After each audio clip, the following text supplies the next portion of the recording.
Welcome to the United States of Small Business, a podcast where the essence of American entrepreneurship is celebrated in every episode.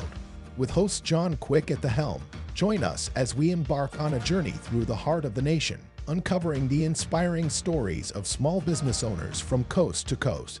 Experience the vibrant energy of bustling cities and the serene beauty of small towns, all while discovering how individuals are turning their entrepreneurial dreams into reality, even against the greatest odds. Each episode brings you face to face with the dreamers, creators, and doers who form the economic backbone of our country, all sharing their spirit of innovation and resilience. Whether you are in the early stages of sowing the seeds for your own business, scaling new heights in your current venture, or simply captivated by tales of grit and triumph, you are in the right place. Tune in on platforms like Spotify, YouTube, Apple Podcasts, iHeartRadio, Pandora, and beyond. For deeper insights and to connect with the heart and soul of America's main streets, visit UnitedStatesOfSmallBusiness.com. Subscribe to United States of Small Business with host John Quick now and be inspired by the powerful stories of entrepreneurship, community, and the unwavering pursuit of the American dream. Begin your journey of inspiration with us today. Welcome to another episode of the United States of Small Business podcast, where we celebrate the spirit of American innovation and entrepreneurship. I'm your host, John Quick, and today's guest is someone who's redefining what it means to be a dog trainer and entrepreneur. Brady Foulk has not only mastered the art of dog training, but also turned his passion into a thriving business that empowers dog owners across the nation. As the brain behind the transformative keynote From Chaos to Harmony, Brady shares his journey and powerful strategies that have helped countless individuals and their furry friends achieve a deeper, more harmonious relationship. Get ready to be inspired by a story of passion, dedication, and success in the world of small business and beyond. So let's dive into it. So without further ado, Brady, welcome to the United States of Small Business podcast. Thank you so much for having me. And I want everyone listening right now, if you have a dog, you're in the right place, because we're going to talk about tips and tricks. It's little tiny things that we can do. If you don't have a dog, though, we're going to get into leadership and communication and all those fun things too. So you're also in the right place. So I appreciate everyone listening and tuning in right now. And again, my name's Brady, and I empower puppies, dogs, and their owners to have more success at home and around town while still having fun. That's pretty awesome. Well, I'm excited to hear about your journey and your story, and I'm sure folks will be able to pick up on some tips and tricks. But first, talk to me about how you got started in the dog training business. My family and I are animal lovers. We have 2 dogs and a cat, and have had various other animals along the lines. But talk to me about that journey of what got you started in dog training in the first place. You know, I'll tell it quickly in like 2-3 minutes. It goes back to my childhood. Like, I grew up, I'm the oldest of 6. We had dogs growing up our entire lives. Our dogs were kind of more like wild animals, though. I remember my mom would call me or pick me up after school and tell me that the dogs had ran away again, and we'd have to go find them. And we would follow the knocked over trash cans and the ripped open trash bags, and they were all over the place. And a lot of them had to be rehomed, and well, we just couldn't handle them, right? And they were kind of more outside dogs than anything. And we also lived on a lot of property. So there was 13 acres. So they would go chase bunnies and squirrels and all sorts of stuff whenever they wanted. And so I always grew up thinking, like, why did we have to get rid of these dogs? Why could we never like keep a dog for its whole lifetime, right? And my family did it with one dog, Sunday. She was the dog I got in like 8th grade, and she passed away 2021. But she was the only dog that my parents have ever had, from like puppy to the end. And so my goal kind of became, like, when I got my first dog, I wanted to make sure like I did the best with this dog. So it's going to be an inside dog. It's going to sleep in my bed. I'm going to get it the best treats, the best toys, all of these things, right? So I got Bumblebee, who's an Australian Shepherd, when I was 21 years old. And I did all those things, right? And about 6 months in, I went to go hang out with my friends for like an hour and a half, 2 hours, and my dog was just hanging out in my room by himself. I thought he had learned how to hang out by himself. And I came home, and the first thing that hit me was this smell. And I was like, oh, something's wrong. And I opened the door and he's like all excited to like show me what he did. And of course, there's a chunk of carpet like missing. And I'm like, oh my gosh, there's my deposit. That's $1,000. And I see poop everywhere. And I'm like, oh, now I got to go rent a carpet cleaner. That's a few $100s. And my dad's Father's Day present was in the closet, was in a box inside of a box. It was this leather toiletry bag. And he had like ripped through all of the boxes and Oh got to this no. bag. And I'm like, are you joking, man?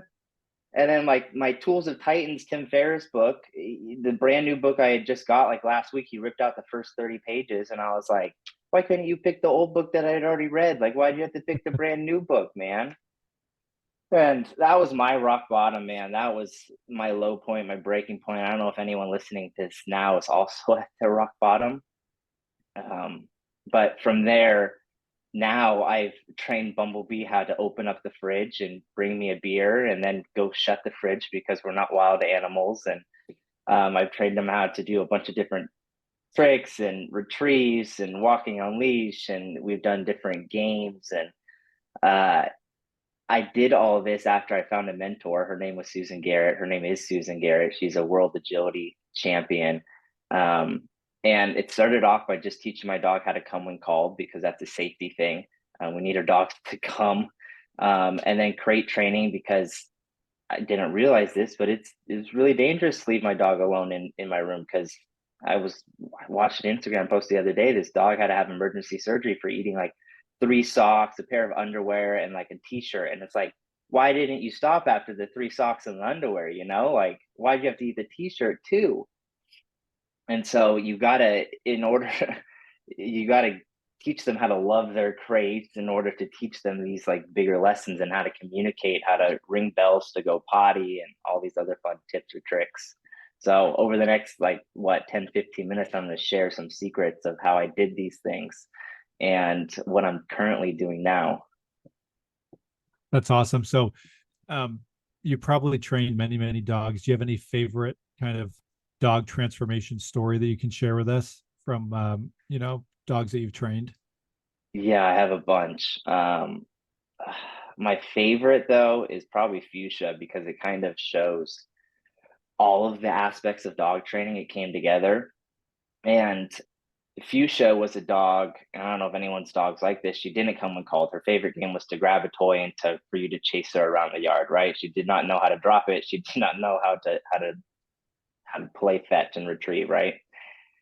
She also didn't get along very well with the cats in the house. So there was like a lot of growling and nipping, a couple escalations, which were like really scary, really tense inside the house. And so there was like that bad feeling. And she didn't really like, she was a really picky eater. So it was hard to kind of train her for them to train her.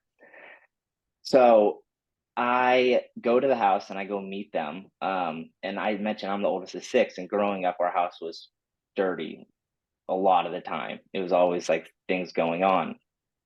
So I walk into their house and there's a lot of boxes and clutter. And even me, I'm a little bit overwhelmed. And I grew up in a messy house. And so I'm like, okay. And to give you an example, like the dogs and the cats would have to pass each other. They're like bumping shoulders. I don't know if you've ever been to like an amusement park or Disneyland and you're bumping shoulders, like, bro, give me some space. Like, I feel like I can't breathe, and tense, right? So that was the first thing I noticed. And then the second thing I noticed is we go outside and they have a decent sized backyard, but a smaller house. And they open the door and the dog bolts outside and grabs her toys and starts running around the trees and everything. And I was like, can you call her back to you? And they're like, oh no, we normally just chase her around. And when she gets tired, she comes. And I'm like, okay, well, that's not very, very helpful. So that's kind of like what we were dealing with. So the first thing, obviously, is we cleaned up the house and we gave them their own separate spaces. We gave them their own beds and the cats their own place. So immediately you could feel the energy shift in the house and everyone was able to breathe again. The next thing we did, yeah, tell me. Oh no, keep going. I thought we had a little pause on the internet, so I wanted to make sure you're still there. Oh, I'm still here. So that was the first thing we did. The next thing we did was we opened the back door again and she ran outside to the toy. And so we have to start changing this association. We want to ignite her prey drive and have her chase us. So what we did is she ran outside. We stepped outside for a second. We called her. She didn't come back, obviously. We went back inside. I'm like, okay, now we're going to have a party by ourselves. And we started jumping. We started going, woo, and just like going crazy inside the house, right? We get her attention after it was like 20-30 seconds. She finally like gave up running around outside, and she's like, what are you guys doing? She ran to the back door, and we opened the door and she like kicks off again. So we shut the door and we start going, woo, we start partying again. We do this 5 or 6 times, and by the sixth, seventh time, she's like, this is terrible. Like, you guys aren't chasing me. I want to come inside and party. So we open the door, and she, instead of running away, she comes inside, and we start partying with her. And we're like, okay, when we call you, this is what happens when you come. Okay, this is an exciting time. This, you want to come hang out with us. We're exciting, and we're changing this association for her to like, when we call you, you come. And then the last step was the cats and getting them to like each other again. So we had this a lot of nudging back and forth. So we helped that out by just cleaning the area, right? And giving them their own spaces. But we also want to change the association of when I see your face, something great happens. And so we put up a baby gate, and we got some tuna. And tuna was like $100 bills to this dog. This is like her favorite thing ever. It was one of the few things that she really, truly enjoyed. So we made sure we got a lot of leverage. And we took this baby gate, we put the cats on one side and the dog, Fuchsia, on the other side. We got a big old spoonful, and we gave some to Fuchsia, and then we gave some to the cats. And then we did this over and over again. And it's see each other's face, get a big spoonful of tuna. See each other's face, get a big spoonful of tuna. We start changing that association of like, oh, I'm excited to see your face because I know the next thing that's going to happen is I'm going to get a big spoonful of tuna. And we did this at a specific time, at a specific on every single day for 3 weeks. And so they would anticipate it throughout the day. They're like, can we play this game now? Like, they'd be like waiting for them to go get the tuna and for them to start playing at 5 o'clock each day. So we changed that association. We gave them their own spaces, and we started helping her come when called. And we played many, many other games too. But that was one of my favorite transformations because they were going to have to give up the dog because they didn't get along with the cats. And it was a whole thing. That's pretty cool. So what's it like for you when you get to do that process and then see maybe the look on the owner's face when they are just like, I can't believe this just happened, and they probably have a lot of gratitude. What's that moment like for you? You know, it's something that I do appreciate, and I have to remember to appreciate every time, because when I do this over and over again, I know these things are going to work, and it's just a matter of doing them and setting up the right rituals and the culture in the house and maintaining the culture, right? If you can maintain the culture and the rituals, it's going to lead you to a happier and healthier life. And so for me, it's appreciating that and just treating it and just understanding it's like their first time and treating it like it's my first time each time, and just celebrating with them, and um, making sure that they document it too, and like anchor these feelings to something, right? Either they write it down or they attach it to something, you know. Yeah. So what does it look like, the average customer? Is this something to where they can come to you, or are you going to everybody? Is this only for people that are kind of local around your area? Talk to me a little bit about that. You know, that's an interesting question because I have 10 clients right now locally in Austin that I work with, and we're on a 3-month program. And there are a few clients left in San Diego that I work with. So I fly out to San Diego and I do board and trains with some people out there that refer me. I have someone in Ventura that I'm flying out to. I've flown out to Washington, D.C. So I have flown out to places and trained people and train their dogs for an extended period of time. It is a unique approach. But a lot of the times I work with people like in town, and we do in-person lessons, we do group lessons, and we do board and trains. And then I have an online community where that's where people from other places around the world can join in and talk about dog training and share their wins and ask for help. Nice. You got a little mix of everything, it sounds like. Yeah, definitely. So what are some kind of just like general tips you'd give folks that maybe have dogs that they have in their house, and they you probably see very similar circumstances as it relates to dogs behavior across the board? What are some tips you give folks that they're going from job to soccer mom to stay at home dad or whatever it is, and they're just busy with life, right? This is maybe the last thing they think about until it becomes annoying. um, what are some Yeah. practical tips you'd give them? Yeah, some practical tips is to understand that dogs are spiritual animals. They're here to teach you a lesson, and you can ignore them. You can just like say like I'll take care of it another time and push it off, and that's okay. I understand that that's some people's um that's what needs to happen in their life. And I grew up in a big family, and that's what my family did a lot of the times. And um for me, I saw that it wasn't really fair to the dog. And looking back now, I'm happy that the dog was rehomed and found time and place and for them to enjoy that growth. So I say all this to let you know that you don't have to have a dog. You get to have a dog. It's an opportunity for you. And taking the time to find someone who's already solved the problems is going to turn decades into days for you. And it's really going to compress time. I have coaches in many aspects of my life, and it's something that is a superpower, being able to ask for help and get those questions rather than having to figure everything out by yourself and just to kind of take the fast lane. So if you are a busy person and you have less time and you have more money, I would say pay for the help and get help. If you have less money and more time, then go do some of the research. And it's how I got started. And I got to a certain point to where I was like, okay, I can't do this anymore. And I found a mentor, like I mentioned.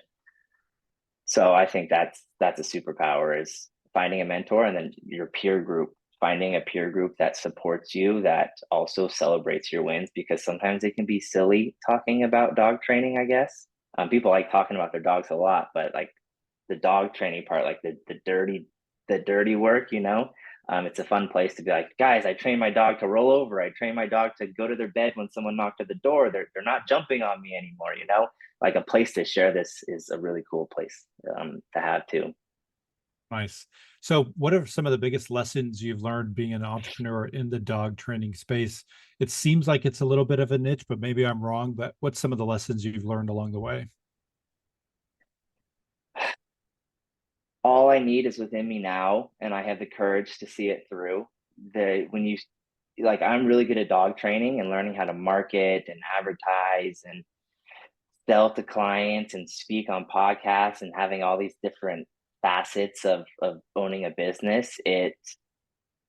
Um it's an adventure, and it's an opportunity. I don't have to do this either, right? I could give this up at any moment, but I get to continue pursuing this, and I work more hours doing this than I do, or than I did when I was working my normal job. So it's fun. It's a dance. It's an opportunity to kind of, like, some days there's bad days, some days there's good days, and you kind of ebb and flow with both of them. And I like to remind myself that airplanes don't fly straight. They they zigzag a little bit, but they always end up their destination. So know exactly where you want to go. And when things don't go the way that you want them to, change your approach, and continue changing your approach until you get the results that you want. And that's one thing I'm really good at, is like, I'll see a problem and I'll be like, okay, there's like three different ways I can solve this. Like teaching down. Some dogs, like when you teach down, I teach them with like a target stick. So I teach them to touch their nose to this target on this ball, right? And it's how they teach dolphins to do flips in the air and all sorts of different stuff, right? So I teach them to touch this target, and you can also teach them to touch their nose to your hand. It's the same thing. And I'll teach them how to touch their nose back and forth and then go to a sit and then go to a down with it. Some dogs, they just don't want to do it. So I'm like, okay, so you got to get creative. So some dogs, I'll teach them how to crawl. So I'll get a table, and I'll sprinkle some treats underneath, and they have to like crawl underneath this table. Now we're teaching down. I can capture this. Some dogs, I put them on a couch, and they're like a dachshund or like a chihuahua or something like that, and they're like smaller dogs. I'll put them on a couch, and I'll take this target stick and I'll bring it down real low, so they gotta like get to the very end of the couch and like crouch down and lay down, and then I'll reward them there. And so there's lots of different ways you can solve these problems. It's just having the creativity to be like, okay, there's a solution out there. I just got to get creative with it. Nice. Well, folks are going to listen to this and they're going to think, man, I need to look this guy up. So tell us where folks can find you, your website, social media, all that kind of good stuff. Yeah, so I'm training my 9-month-old puppy now how to ride a skateboard. That's something that I've always had in my brain since I was a kid. I saw on Fantasy Factory the bulldog ride the skateboard, so I've always had that in the back of my mind. So I have my newest dog. Her name is Curiosity. She's a mini Aussie Doodle, and we are about 45 days into riding the skateboard, and we took her to the park the other day, and there's like a pack of people like watching her as I have it attached to a leash right now, so it's a little bit more stable. Where I believe in taking someone from kindergarten to PhD. She's probably like 5th or 6th grade right now riding the skateboard, so I'm like pulling her along, and there's like this group of people like watching her, just like, can she do it? Can she do it? And she's like riding along. She's like pushing off on like her one back foot. And then sometimes she'll like jump on all four and I'll pull her. So anyways, I'm sharing my journey each day on that. So I'm sharing these videos. So follow me on TikTok or Instagram. My handle is N is in new, D is in direction, dog training. So ND dog training. Okay. And like and share. It's how you can support my mission and my cause and help grow and spread this message to more and more people. Well, Brady, it's been fun getting to hear your story. I'm sure folks want to check you out. So folks listening in, I'll put all those links into the podcast description. Do you have any last minute thoughts, Brady, before we head off? 25 minutes has gone by in a flash. I know, right? Yeah, I like to believe that life isn't happening to you, life is happening for you. So check out, the obstacle is always the way. If you're struggling with something, ask for help, send me a DM and I'll send you a few games to play with your dog that can help change things pretty quickly and help build this relationship with your dog. Nice. Well, Brady, we wish you nothing but success here from the United States Small Business Podcast. And again, folks, if you just caught the tail end here, I want to encourage you to go listen to the whole thing. You get to hear Brady's story, and you also get to hear some tips and tricks on how to be more mindful to the puppies or dogs that are in your household. Folks, I hope everybody has a phenomenal week. Brady, you too. We hope you have a phenomenal rest of your week. And until next time, I'm John Quick from the United States Small Business Podcast. Thank you so much for joining us, Brady. Thank you so much for having me.